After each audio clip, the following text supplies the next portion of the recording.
விரைவில் வர இருக்கும் ஆண்டவர் இயேசுவின் திருப்பெயரில் அன்பின் வாழ்த்துக்கள். ஜெபிப்போம். தீயோனின் செயல்பாடுகளும் இறுதிகால நிகழ்வுகளும் நடைபெற்று வரும் பல்வேறு விதமான சூழ்நிலைகளில் எங்களுக்கு எப்போதும் அடைக்கலமாக இருந்து எங்களை வழிநடத்தி வரும் எங்கள் அன்பின் ஆண்டவரே, இந்த நாளிலும் அந்தி கிறிஸ்து குறித்து பழைய ஏற்பாட்டில் சொல்லப்பட்டுள்ள செய்திகளை நாங்கள் தியானிக்க முற்படுகின்றோம். உம்முடைய திருமறையின் சத்தியங்களை நன்கு புரிந்து கொண்டு அவைகளின்படி நாங்கள் வாழ்வதற்கு இந்த நாளிலும் ஆண்டவர் எங்களுக்கு உதவி செய்ய வேண்டும் என்று இயேசு கிறிஸ்துவின் பெயரில் கேட்கிறோம் சுவாமி. ஆமேன். வெளிப்படுத்தல் 11ஆம் அதிகாரத்திற்கு பின்பு வரும் திருமறை பகுதிகளில் பல இடங்களில் அந்தி கிறிஸ்து பற்றி சொல்லப்பட்டிருக்கின்றது. இங்கே சொல்லப்பட்டுள்ள செய்திகள் மனிதர்களின் மனங்களில் வித்தியாசமான பல உணர்வுகளை ஏற்படுத்துவதோடு அந்தி கிறிஸ்து குறித்து பல ஊகங்களையும் கோட்பாடுகளையும் ஏற்படுத்தி இருக்கின்றன. எனவே அந்தி கிறிஸ்து குறித்து திருமறையில் கூறப்பட்டுள்ள செய்திகள் அனைத்தையும் தொகுத்து கோர்வையாக ஆய்வது தொடர்ந்து வருகின்ற அதிகாரங்களில் காணும் செய்திகளை புரிந்து கொள்வதற்கு நமக்கு பயனுள்ளதாக இருக்கும். அந்தி கிறிஸ்துவை கடவுளுக்கு எதிரான சக்தியாக நாம் பொதுப்படையாக கூறலாம். கிறிஸ்து பரிசுத்தராகவும் கடவுளின் அபிஷேகம் செய்யப்பட்ட அரசராகவும் இருப்பது போல அந்தி கிறிஸ்து பரிசுத்தமற்றவனாகவும் எல்லா தீமைகளின் அரசனாகவும் விளங்குகின்றான். கிறிஸ்து கடவுள் மற்றும் நன்மையின் அவதாரமாக இருப்பது போல அந்தி கிறிஸ்து பிசாசு மற்றும் தீமையின் அவதாரமாக இருக்கிறது. கடவுளுக்கு எதிரான சக்தி குறித்த கருத்து வெளிப்படுத்தலில் மட்டும் வரும் கருத்து அல்ல. புதிய ஏற்பாட்டின் நாட்களுக்கு முன்பே அந்தி கிறிஸ்து தனது முன்னோடிகளை கொண்டிருக்கிறது என்பதை பழைய ஏற்பாட்டின் பகுதிகளை ஆய்கின்ற பொழுது நாம் அறிந்து கொள்வோம். பழைய ஏற்பாட்டில் அந்தி கிறிஸ்துவை குறித்த கருத்தியல்கள் வெவ்வேறு காலங்களில் வெவ்வேறு விதங்களில் குறிக்கப்பட்டுள்ளன. இன்று பழைய ஏற்பாடு அந்தி கிறிஸ்து குறித்து கூறும் வெவ்வேறு செய்திகளை நாம் ஆய்வு செய்ய போகின்றோம்.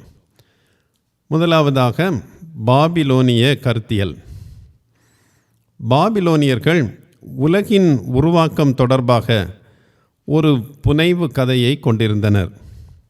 அதை அவர்கள் அனைத்து செமிட்டிக் அல்லது பூர்வீக குடிகளுடனும் பகிர்ந்து கொண்டனர்.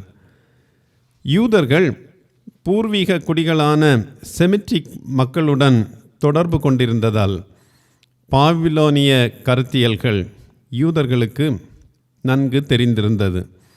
இந்த பாபிலோனிய புனைவு கதையின்படி படைப்பு என்பது மார்துக் என்னும் படைப்பின் கடவுளுக்கும் படைப்புக்கு முன்னர் அகிலாண்டம் ஒழுங்கற்று இருந்த பொழுது அதற்கு காரணமாக இருந்த தியாமத் என்னும் பறக்கும் பாம்புக்கும் இடையேயான போராட்டத்தின் விளைவு ஆகும். படைப்பாளரான கடவுளுக்கும் தியாமத் என்னும் பறக்கும் பாம்புக்கும் இடையேயான போராட்டம் உலகம் முடிவதற்கு முன்பாகவும் இருக்கும் என்று பாபிலோனிய புனைவு நம்பிக்கை கொண்டுள்ளது. இந்த பாபிலோனிய நம்பிக்கையான படைப்பின் கடவுளுக்கும் பறக்கும் பாம்பு அல்லது சாத்தானுக்கும் இடையேயான போராட்டம் குறித்த நம்பிக்கை பழைய ஏற்பாட்டிற்குள்ளும் நுழைந்திருக்கின்றது. ஏசாயா 27ஆம் அதிகாரம் 1ஆம் வசனத்தில் கடவுள் லிவியாத்தானையும் வளைந்த பாம்பையும் கடலில் இருக்கும் வலு சர்ப்பத்தையும் கொல்லும் நாளை பற்றி ஏசாயா குறிப்பிடுகின்றார். ராகாபை துண்டு துண்டாக வெட்டி வலு சர்ப்பத்தை துளைத்தது நீ அல்லவா என ஏசாயா 51ஆம் அதிகாரம் 9ஆம் வசனத்தில் ஏசாயா கேட்கின்றார். யூத சிந்தனையின்படி உலகில் குழப்பத்தை உண்டாக்கும் பண்டைய பறக்கும் பாம்பு ராகாப் என்று அறியப்பட்டதாக ஏசாயா குறிப்பிடுகின்றார். கடவுளின் வெற்றிகளை பற்றி விளக்கும் சங்கீதக்காரரும் ராகாப் என்னும் பாம்பை குறித்து குறிப்பிட்டிருக்கின்றார்.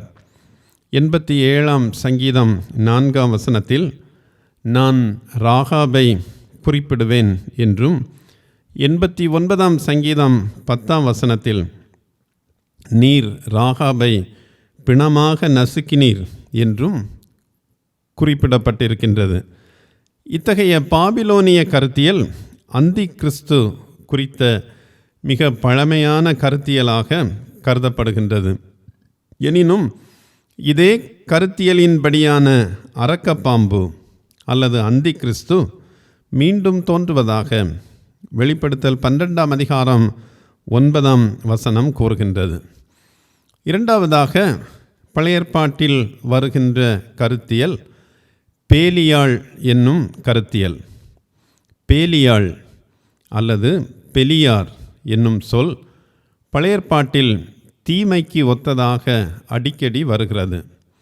ஒரு தீய ஆண் அல்லது பெண் பேலியாளின் மகன் அல்லது மகள் என்று அழைக்கப்படுகிறார். 1 சாமுவேல் 2ஆம் அதிகாரம் 12ஆம் வசனத்தில் ஏலியின் பொல்லாத மகன்கள் பேலியாளின் மகன்கள் என அழைக்கப்படுகின்றனர். சாமுவேலின் தாயாகிய அன்னாள் கோயிலில் ஒரு குழந்தைக்காக அமைதியாக ஜெபித்து கொண்டிருந்த பொழுது அவள் குடிபோதையில் இருந்ததாக ஏலி நினைக்கிறார். ஆனால் அன்னா தான் பேலியாளின் மகள் அல்ல என்று கூறுவதை 1 சாமுவேல் 1ஆம் அதிகாரம் 16ஆம் வசனத்தில் நாம் பார்க்கின்றோம். 1 சாமுவேல் 25:17, 25:25 ஆகிய வாக்கியங்களில் பொல்லாத அல்லது தீமைகள் புரியும் நாபால் பேலியாளின் மகன் என்று குறிப்பிடப்பட்டிருக்கின்றார். 2 சாமுவேல் 16ஆம் அதிகாரம் 7ஆம் வசனத்தில் தாவீதை அவமானப்படுத்தும் நோக்கில் சிமேயி அவரை பேலியாளின் மகன் என்று அழைக்கிறார். நாபோத்துக்கு எதிராக ஏசபேல் உருவாக்கிய பொய் சாட்சிகள் பேலியான்களின் மகன்கள் என 1 ராஜாக்கள் 21ஆம் அதிகாரம் 10-13 ஆகிய வசனங்கள் கூறுகின்றன. இவர்களைப் போன்றே யெரொபெயாமின் புரட்சிகர சீடர்களும் பேலியாளின் மக்கள் என 2 நாளாகமம் 13ஆம் அதிகாரம் 7ஆம் வசனம் கூறுகின்றது. பேலியாள் என்னும் வார்த்தையின் பொருள் வெவ்வேறு காலங்களில் வெவ்வேறாக புரிந்து கொள்ளப்பட்டது. இது காற்றின் இளவரசன் என்றும், நம்பிக்கையற்ற அழிவு என்றும், மதிப்பற்றது என்றும் பொருள் கொள்ளப்பட்டது. ஏற்பாடுகளுக்கு இடைப்பட்ட காலத்தில் during the inter testament period Belial பேய்களின் தலைவனாக கருதப்பட்டான். புதிய ஏற்பாட்டில் பேலியாள் என்னும் வார்த்தை ஒரே ஒரு முறை மட்டுமே வருகின்றது. 2 கொரிந்தியர் 6ஆம் அதிகாரம் 15ஆம் வசனத்தில் கிறிஸ்துவுக்கும் பேலியாளுக்கும் என்ன உடன்பாடு என்று மட்டும் புதிய ஏற்பாட்டில் குறிப்பிடப்பட்டுள்ளது.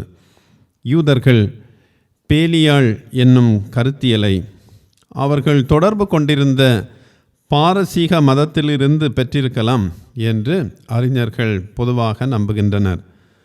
பாரசீக சமயமான சௌராஷ்டிரியனிசம் முழு பிரபஞ்சத்தையும் போர்க்களமாக கருதுகின்றது. இப்போர்க்களத்தில் ஒளியின் கடவுளான ஆர்முத்துக்கும் இருளின் கடவுளான அக்ரிமானுக்கும் இடையே போர் நடைபெறுவதாகவும் குறிப்பிடுகின்றது.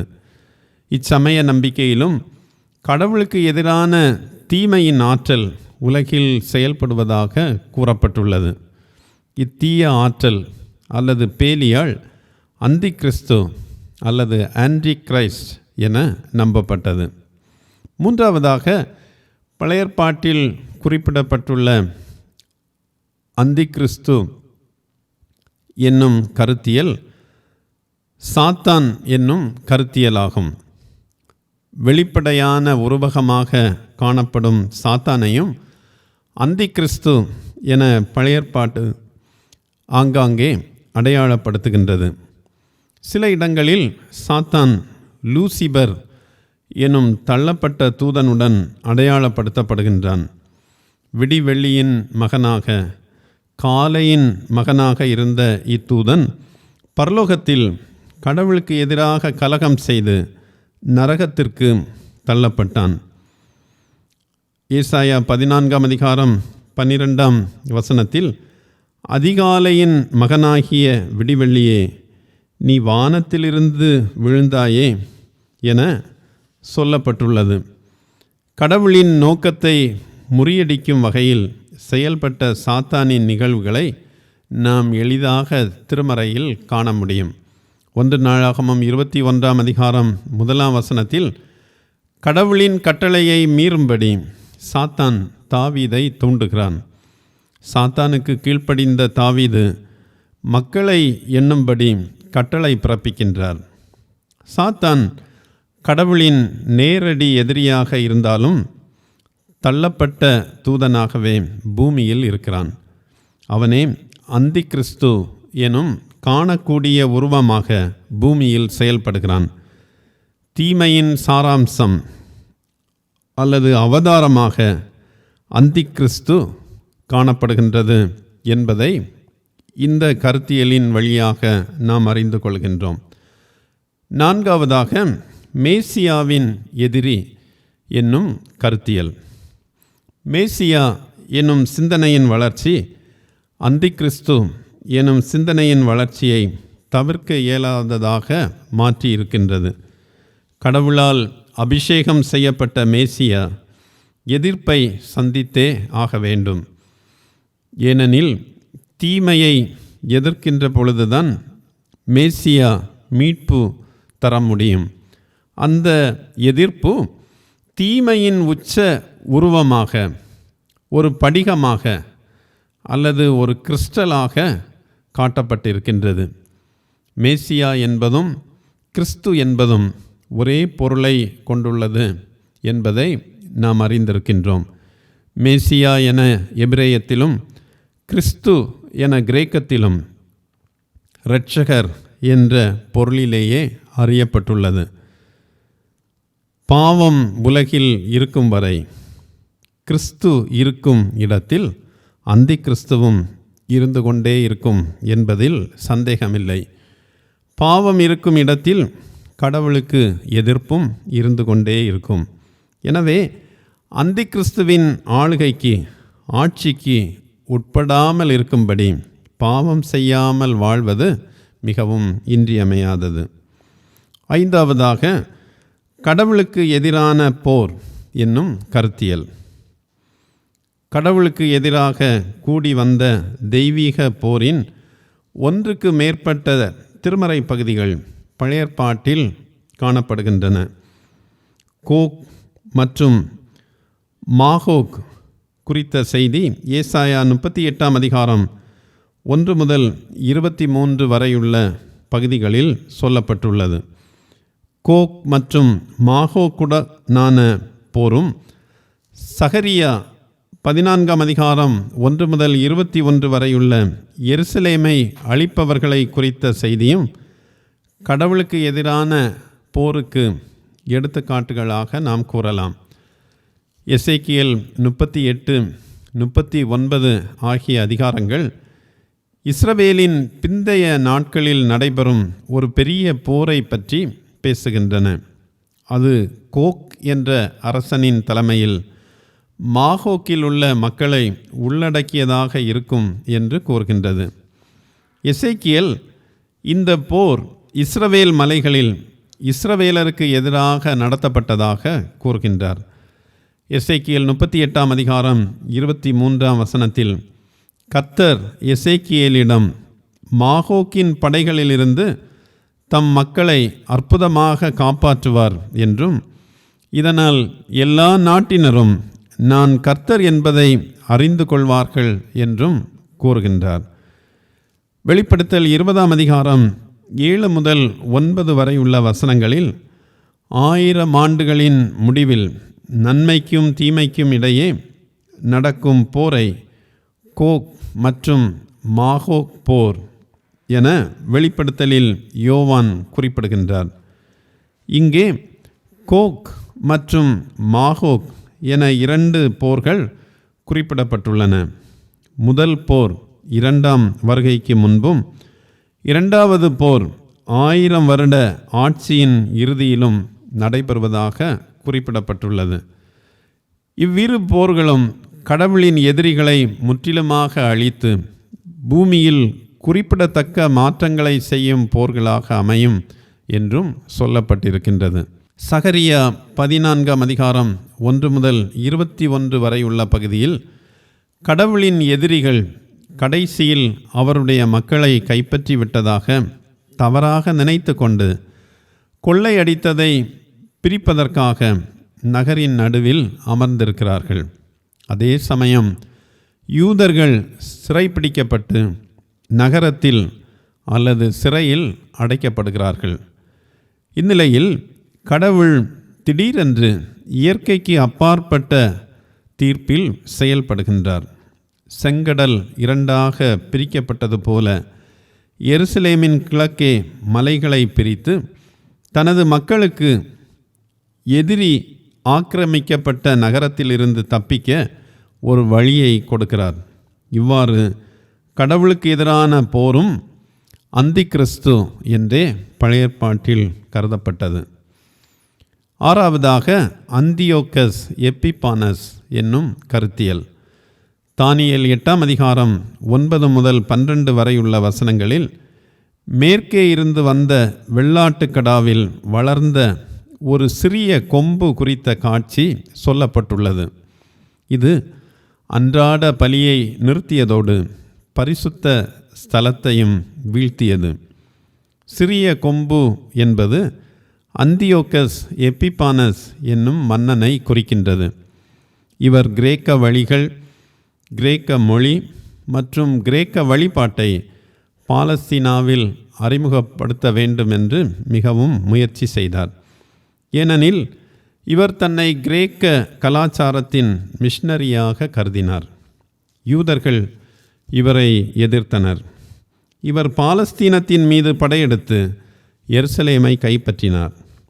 80,000 யூதர்கள் படுகொலை செய்யப்பட்டனர் அல்லது அடிமைகளாக விற்கப்பட்டனர். ஒரு குழந்தைக்கு விருத்த சேதனம் செய்வது அல்லது சட்டத்தின் நகலை வைத்திருப்பது மரண தண்டனைக்குரிய குற்றமாக கருதப்பட்டது. இவர் எருசலேம் ஆலயத்தை இழிவுபடுத்தினார். புனித இடத்தில் ஒலிம்பியன் ஜியஸுக்கு ஒரு பலிபீடத்தை எழுப்பினார். அதன் மீது பன்றியின் இறைச்சியை பலியிட்டார். கோவிலின் அறைகளை பொது விபச்சார விடுதிகளாக மாற்றினான். இறுதியில் மக்கபேயர் கோயிலை மீட்டெடுத்தனர். இத்தீமைகளை செய்த அந்தியோக்கஸ் எப்பிபானஸ் யூதர்களுக்கு அந்தி கிறிஸ்துவாக கருதப்பட்டார். ஆகவே இவருடைய காலத்தில் அந்தி கிறிஸ்து என்று அந்தியோக்கஸ் எப்பிபானஸ் யூதர்களால் கருதப்பட்டார். அந்தி கிறிஸ்து என்பவர் வெவ்வேறு காலங்களில் வெவ்வேறு பொருளில் அறியப்பட்டதை நாம் இன்று தியானித்தோம். இந்த எல்லா காலங்களிலும் அந்தி கிறிஸ்து என்பவன் தீமையுடனேயே அடையாளப்படுத்தப்பட்டிருக்கிறான் அல்லது அடையாளப்படுத்தப்பட்டிருக்கிறது என்பதை நாம் இந்த கருத்தியல்களை ஆய்கின்ற பொழுது அறிந்து கொண்டோம். எனவே தீமையின் பக்கம் நிற்பதை அந்தி கிறிஸ்துவின் பக்கம் நிற்பதாக புரிந்து கொண்டு கிறிஸ்துவின் பக்கம் நின்று எப்போதும் அவரது அடியவர்களாக வாழ நம்மை அர்ப்பணிக்க ஆண்டவர் அழைக்கின்றார். ஜெபிப்போம். தீமையின் பக்கம் நில்லாது எப்போதும் உம்முடைய அடியவர்களாக வாழ வேண்டும் என்று எங்களை அழைக்கின்ற எங்கள் அன்பின் ஆண்டவரே, இந்த உலக வாழ்வில் ஒவ்வொரு நாளும் நாங்கள் வாழ்கின்ற பொழுது பல்வேறு தீமைகளையும் பாவங்களையும் செய்கின்ற சோதனைகளும் சூழ்நிலைகளும் எங்களை நெருங்கி நிற்கின்ற பொழுது நாங்கள் அந்தி கிறிஸ்து பக்கம் சாயாது தீமை செய்யாது உமது பக்கத்திலேயே நின்று உமது ஆட்சிக்கு உட்படுத்தப்பட்டவர்களாக வாழ எப்பொழுதும் எங்களுக்கு துணை செய்ய வேண்டும் என்று இயேசு கிறிஸ்துவின் பெயரில் கேட்கிறோம் சுவாமி. ஆமென்.